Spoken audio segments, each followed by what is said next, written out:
Welcome to Right on Track, a songwriting podcast. Thanks to Tone for tuning in. I'm Demi Michelle Schwartz, and I'm thrilled you're joining me on my songwriting journey. So kick back and relax, don't fall flat, and remember, stay right on track.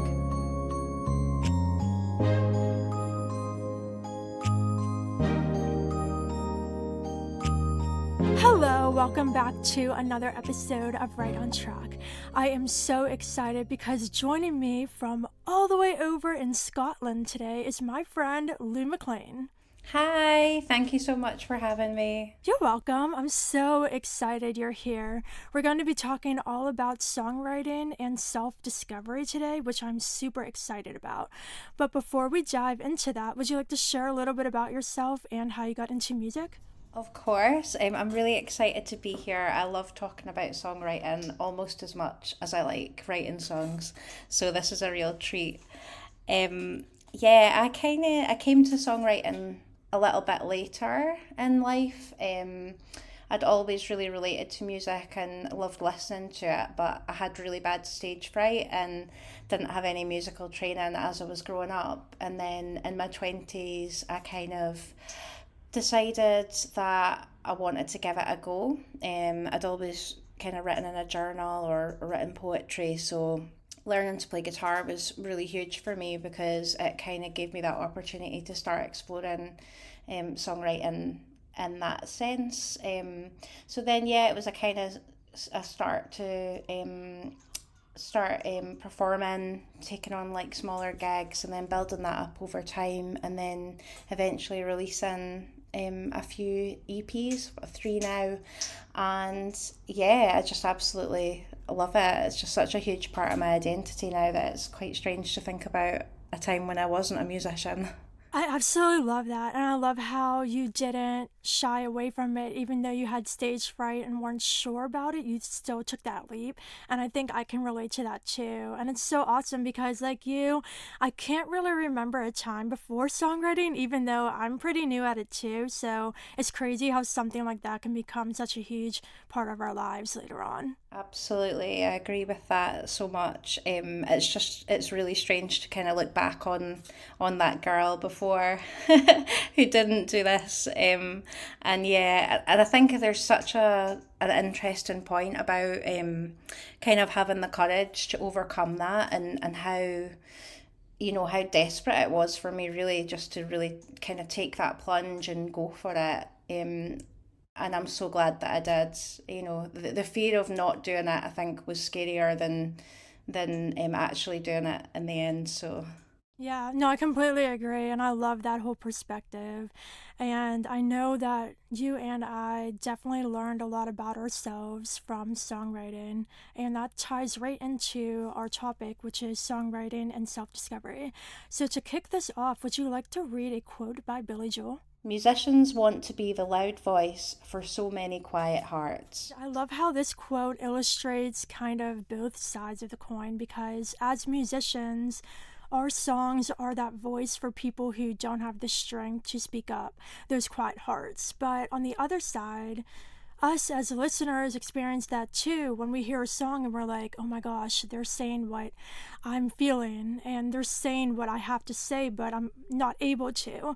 So I love how this quote so simply and beautifully says that music from both ends, from the artist side and from the listener side, is that constant transfer of understanding and discovery. Yeah, I completely agree. And it's one of the things that when I first started songwriting, it was very much a way for me to explore my emotions and experiences in a creative way to kind of help me work out how I felt about things. And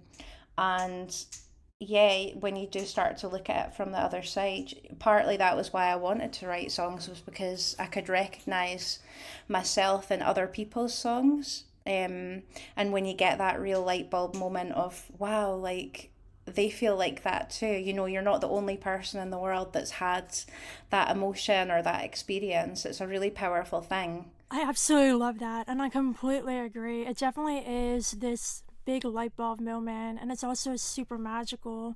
And it's kind of comforting because, like you said, you're not the only one feeling that way.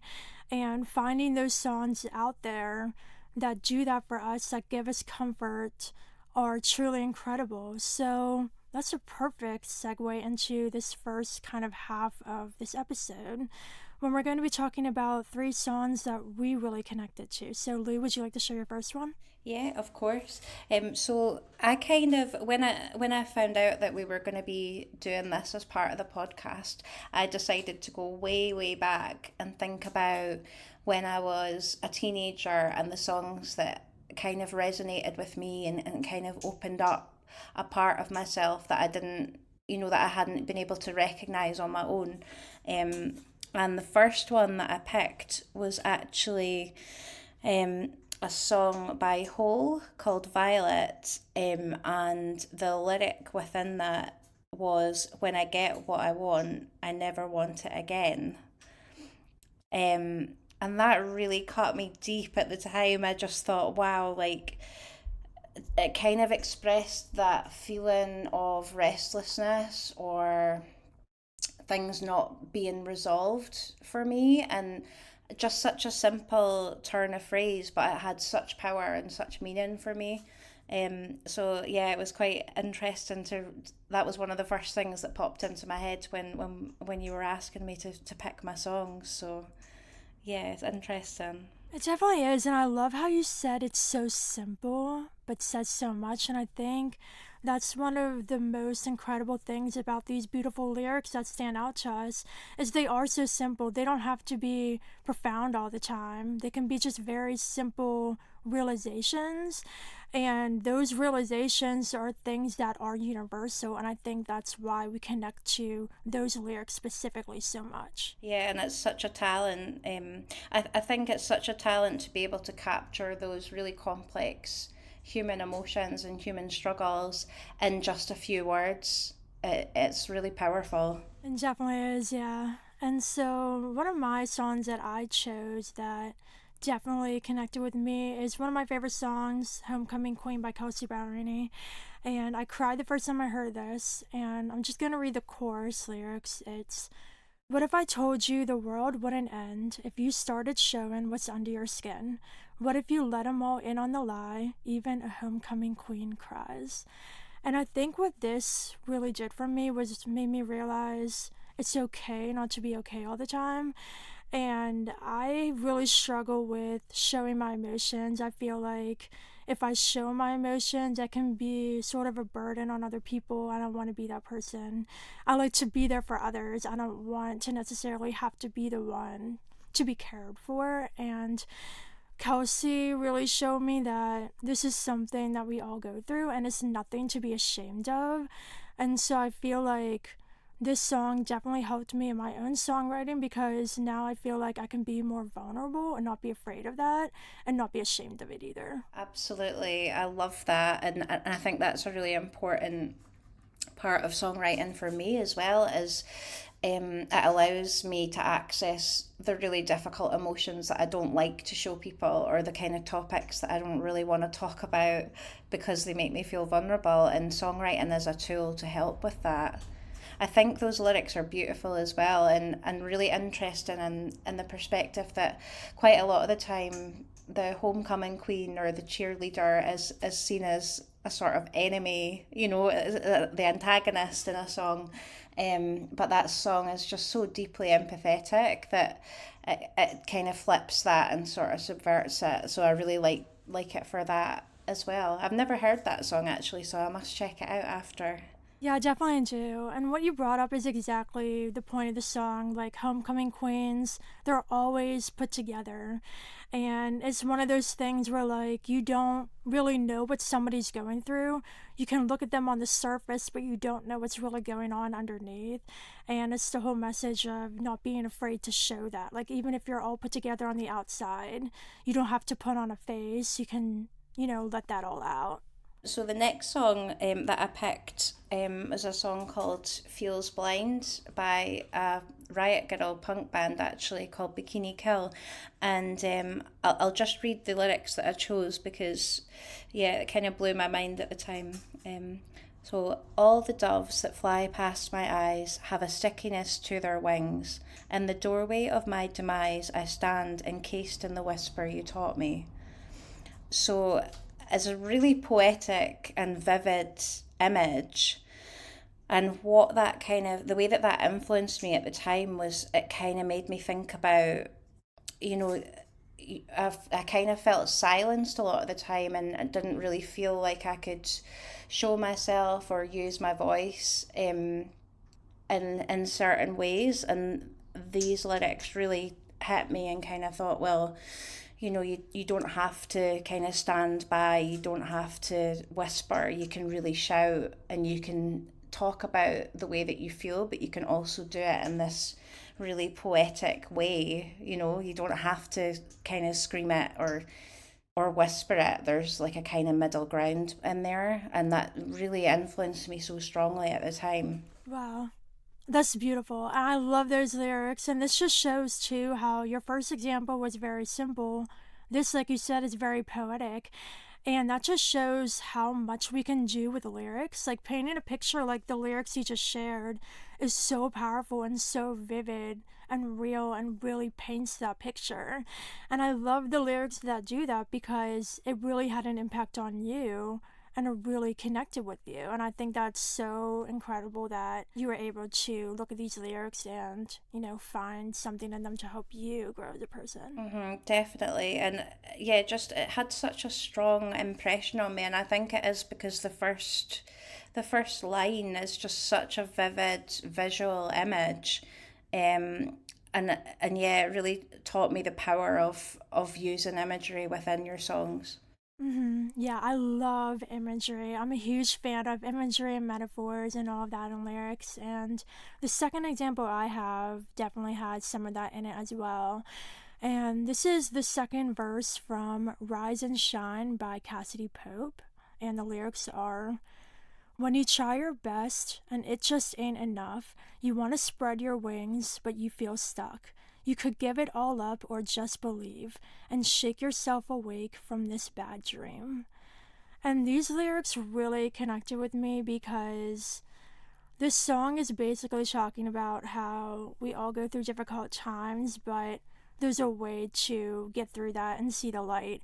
And it also reminded me a lot of my debut single, Into Focus, which has a similar message. And I think this is something I need to be reminded of a lot. And so the first time I heard Rise and Shine, I really connected with it. And I tend to close all of the sets I do with this song because it's super hopeful. So it's definitely found its way into my whole songwriting experience. Yeah, I think it is such a beautiful sentiment, like to kind of keep you conscious and keep you aware. Um, but I find it really interesting that those lyrics had kind of wings and being stuck and sort of stickiness in them. But from two totally different approaches, but that imagery is kind of repeated there. I think that's really interesting that we both picked songs like that. But it also shows you how common some of these images are, but by using the same words, you can express things in so many different ways. Exactly, and I love that. It's so incredible with lyric writing how we can take something so simple, like such a simple concept, a universal concept, and twist it around in a way that's fresh and unique. And that's what hits us every time. Like, you can have somebody just walk up to you and say, "Hey, it's going to be okay." But then you can hear it in a song in a very intricate way that just hits you all over again because it's new and it's said in a way that has never been said before. Yeah, and I think listening to music is such an intimate experience, an emotional experience, because you're listening to someone sing something that's really personal to them, but you're absorbing it and kind of interpreting it in the way that you need to hear it. I think there's something really beautiful about it and something really powerful about it. I completely agree. Yeah, no, I completely agree. It's so incredible what music can do for all of us. Yeah. So the third one is by Amy Winehouse, who's a massive influence on me in terms of lyrics and vocals as well. Um, and I just thought I would include this one because listening to it at the time, I loved it because I thought it was, it was really funny little song. The song's, it's basically a love song for her guitar. Um, and when I listened to it again later, when I had kind of learned to play guitar, it just hit me on a completely different level. So I'll just share a little funny line from it that I love. Um, Maybe we could talk about things if you were made of wood and strings. So that's just kind of her saying that she finds it really difficult to open up, but when you're sitting with your guitar, you can share anything. It's a way to express yourself, and I just thought it was a really cute way of looking at music and writing as self-expression and also as a way of kind of connecting with other people. You guys can't see my face right now, but I'm literally smiling so big because I love that so much. You must listen to it. The song's called Cherry, and that's the name of her guitar. So it's just wonderful. It's an amazing piece of songwriting, and I just related to it so hard.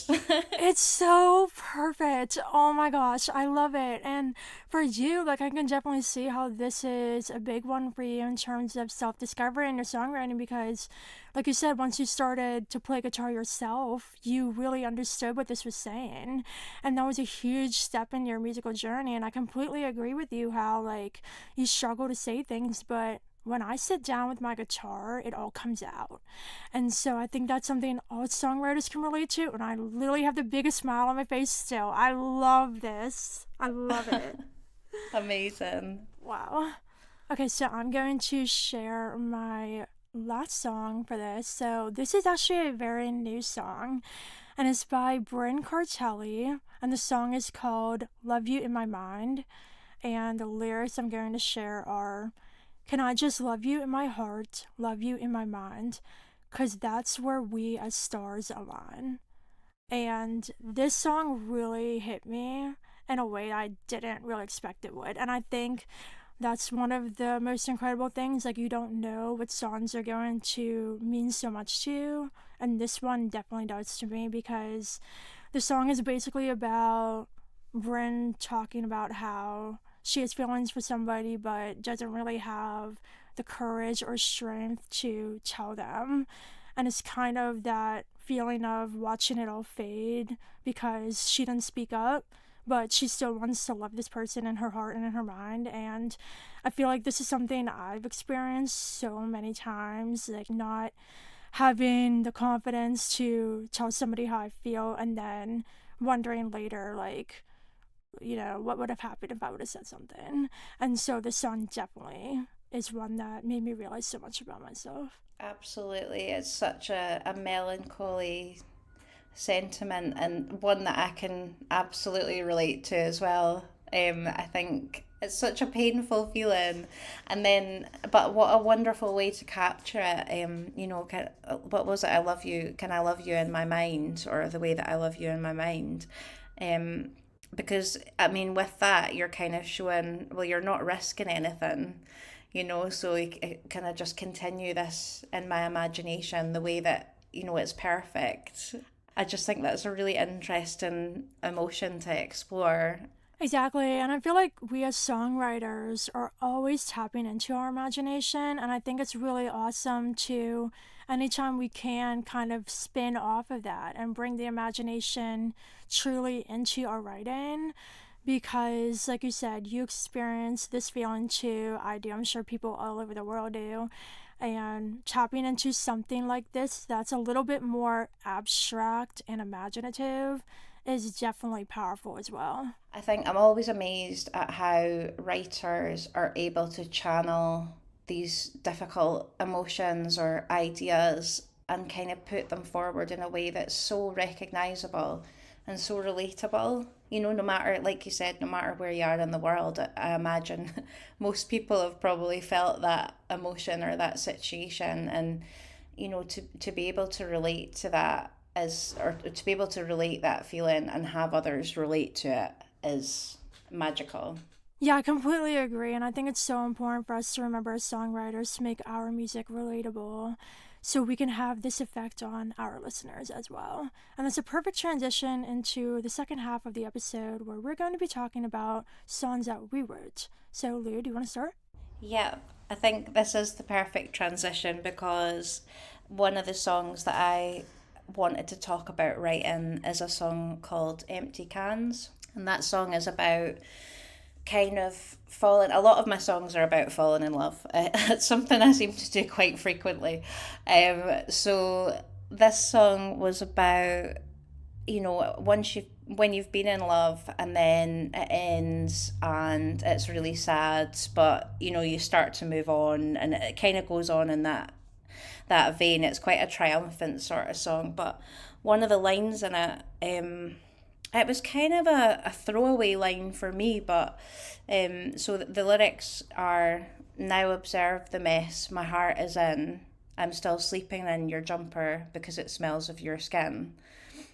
um so that to me is quite like it was an image that I really liked because it was something that was true. Like, I had been sleeping in my ex's jumper because I was sad that we'd broken up. And but it's the one lyric that so many people have come up to me after I've played it at gigs and said, "Oh, that line really hit me. I used to do that," or "I held on to my ex's t-shirt for years after we split up," or and I just thought it was so interesting that was something that I'd kind of been a little bit embarrassed about putting in the song because I thought it was a little bit, a bit cringy or a bit too honest. But it's one of the ones that people have really connected with and really been able to relate to. So um, I think that's something really interesting to me. And also,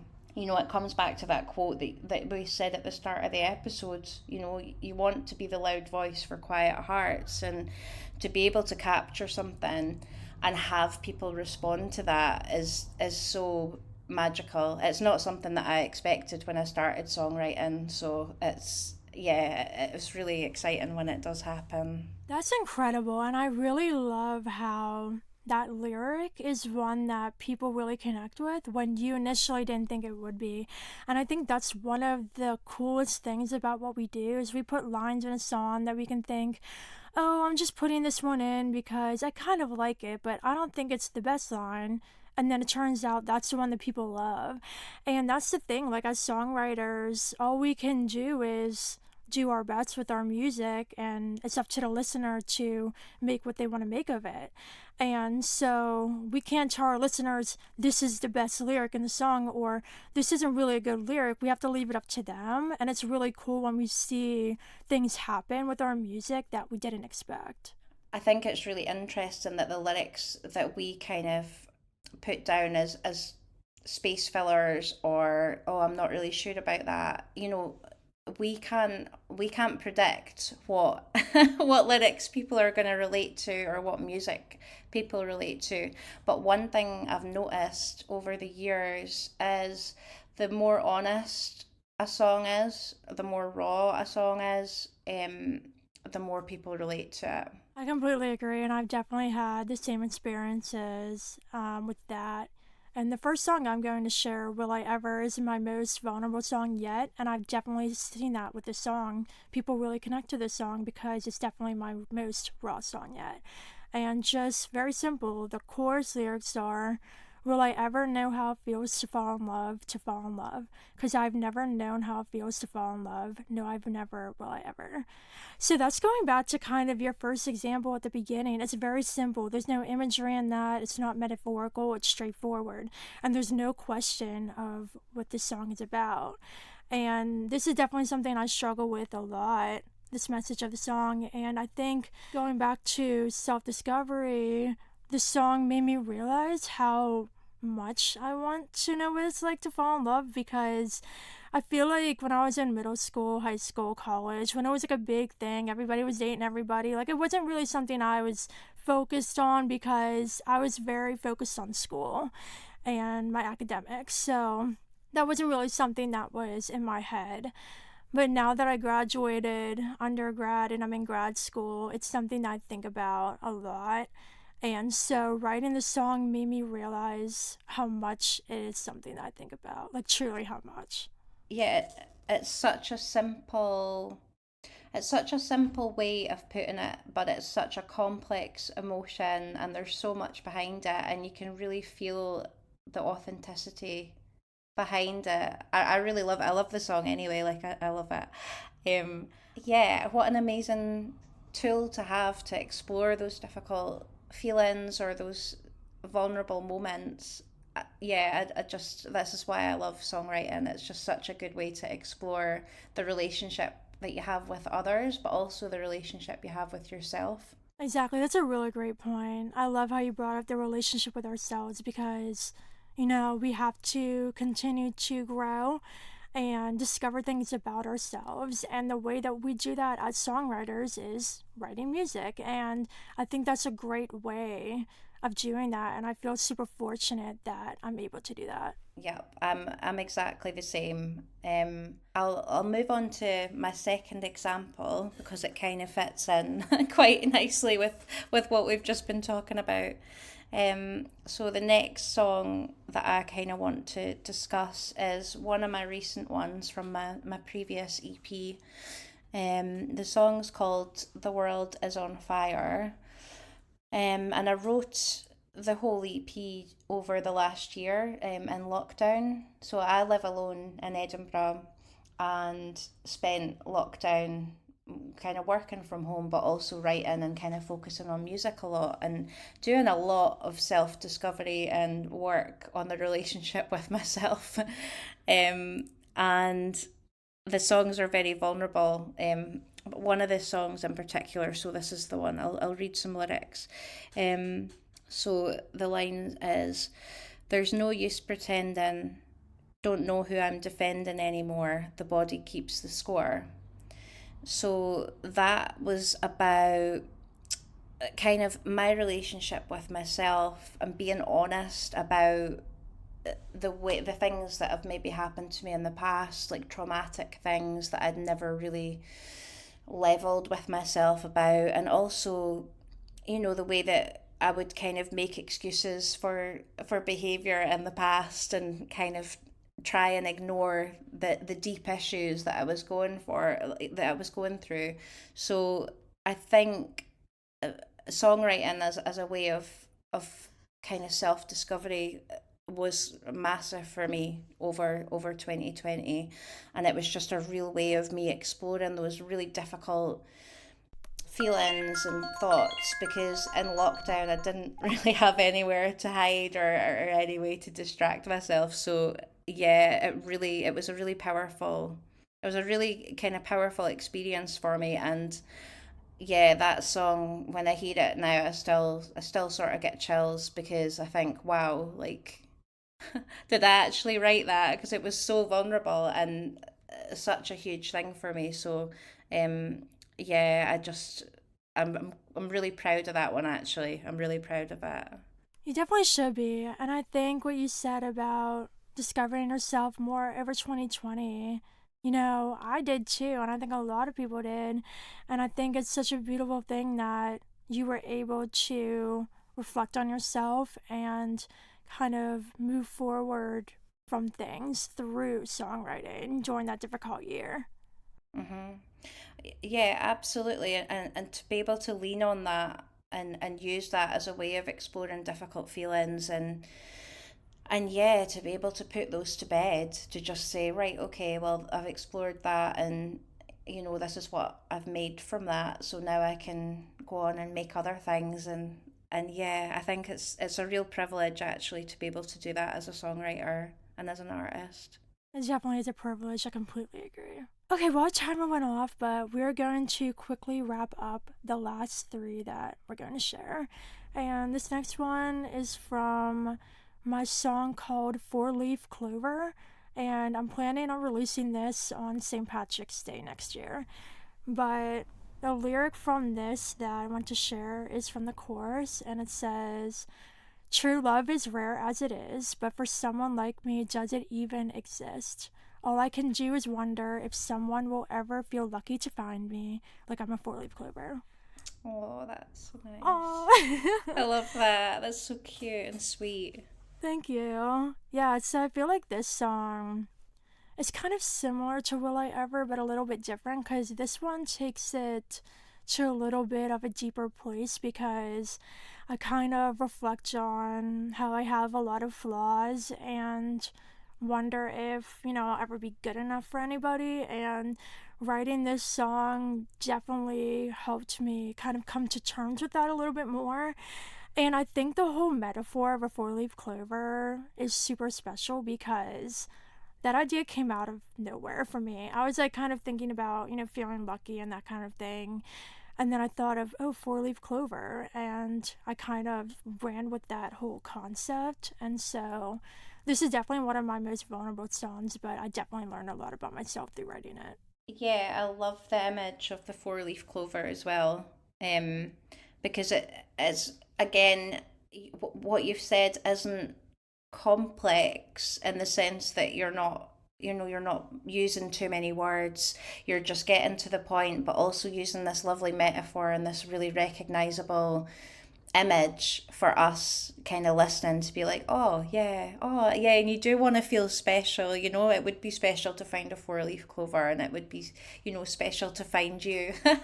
So yeah, I just think that's such a lovely image and such a lovely kind of way of writing that and communicating that as well. Thank you. Yeah, and I think like as songwriters, finding those moments and those gems of unique ways of saying things is the best feeling. Like when that idea fell out of the sky one day, I was like, yes, I got a good idea and I can write a song about it. But that doesn't happen every day. And so I think when those things do happen, it's definitely a sign that you're writing about something great and to hold on to it. I agree. I love it. It feels like, to me, I always compare songwriting to like a crossword puzzle. It's, you're trying, once you've kind of got the idea, it's then sort of trying to express it all in a way that fits, you know, and it's so fun. I love doing it. Exactly. It is super fun. Mm-hmm. Okay, so yeah, this is the last one that I want to talk about, and I chose this one again. It's one of my sort of newer ones that I've recorded for the last EP, and it's a song called Glam Bam, which is, bam is a kind of Scottish word for someone who's a bit, I don't know what you would say, like a delinquent, somebody a bit naughty, but it's kind of an affectionate term here. But anyway, so the song itself is about meeting someone special and kind of falling in love. And the reason why I chose it is because it's one of the first times that I've really thought, God, like I'm really depressed. The whole the whole EP was so difficult, and it was during lockdown, and I'd kind of written myself out of a very dark place. So I wanted to see if it was possible to write a happy song. And this was the song that came out, and it was one of the first times that I've kind of managed to really capture how it feels to sort of meet someone new and have that excitement in your life, and I really loved it. So the lyrics are, laugh together as we dance under street light, happened fast but man we got so tight, I guess the rules don't apply if it feels right. Thank you. Yeah, so it was just kind of about, partly about, if things are moving fast, but when you meet the right person, it doesn't really matter. Those things kind of fall away, and yeah, it's just a nice place to be in. And I also thought it was quite a funny sort of spin on the rules around lockdown. Obviously, I wasn't breaking any lockdown rules, but I just thought it was quite fun to kind of reference that without actually referencing it, if that makes sense. I'm quite a fan of putting little secret messages inside my songs, because I find that really fun too. I definitely love that so much. And I love how you said you wanted to write a happy song and this is what came out. And I think, like, that's huge for self discovery because, hey, we can write happy songs too. They don't have to be sad all the time.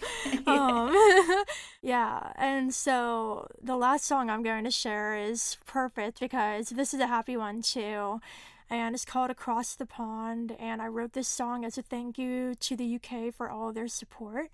And so I love the whole song. It was hard to pick one lyric, but I'm just gonna read the first verse because I really love the first verse. So the first verse is, sometimes I wish you weren't 5 hours ahead of me, 'cause I want to wake up under your majestic sun. I will always put on the crown that you gave me, 'cause it's enchanted by your heart of gold. And like writing this song made me feel the happiest in the whole world because I didn't think I'd ever feel supported the way that I do. And with the whole self discovery thing, writing this song allowed me to realize that I could write a happy song and I can cry happy tears while writing a song and feel super proud of it. And so, yeah, I definitely think that it's good to write happy songs from time to time. Yeah, I think it's interesting. I had a conversation with one of my friends about this.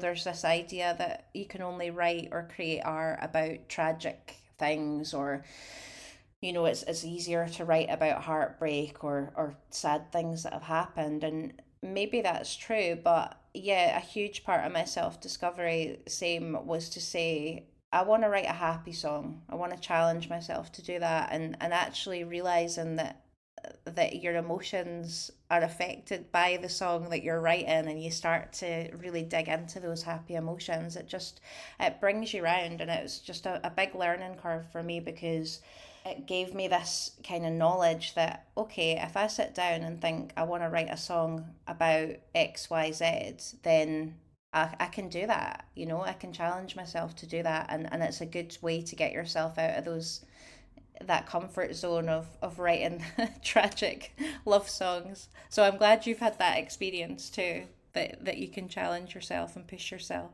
Yeah, I feel like as songwriters, we always have to challenge and push ourselves. And you know what, Lou? I love how we both ended with happy songs. Look at that. Yeah, that's so good. Like, and I'm happy because I was very happy to be asked and to have a chat with you. So lovely that we rounded it off with happy songs as well. Exactly. Yeah. So before we go, what are some final thoughts you would like to share about songwriting and self discovery? I would encourage everyone, I imagine there'll probably be a lot of songwriters listening to this podcast, but if you haven't ever written a song before, you should really give it a try, because it's such a lovely way to explore feelings. I think for me, like I was saying at the start, it's changed my whole life, actually, songwriting, and having the courage to give it a try. And I feel like I feel very blessed to have songwriting as a way of exploring my feelings and making connections with other people. That's been the real surprise about it, performing your songs and having people relate to them and relating to other songwriters as well. It's just such an amazing experience. So I think everyone should try. I couldn't have wrapped this up better myself. Thank you so much for sharing all of your incredible insights and your journey and everything you have to offer and your experiences with songwriting. It was so awesome having you on. I loved having you on. And so, where would you like to share with the listeners where they can find you on social media and listen to your incredible music? Sure. So you can find me on social media and Spotify and everywhere else. My artist name is Lou Mclean, and I'm on Twitter and everything as Lou Mclean Music. So you can find me all around those places. And thank you so much. I've really enjoyed myself. It's been lovely just coming on and sharing our songwriting passion. So thank you. Oh, of course. I love talking to you about all of this. And I think it's so incredible to literally sit down with somebody who's across the pond, haha, and like, just talk about these things. It's so incredible. So thank you so much for being on. Listeners, thank you so, so much for listening. And of course, until next time, stay right on track.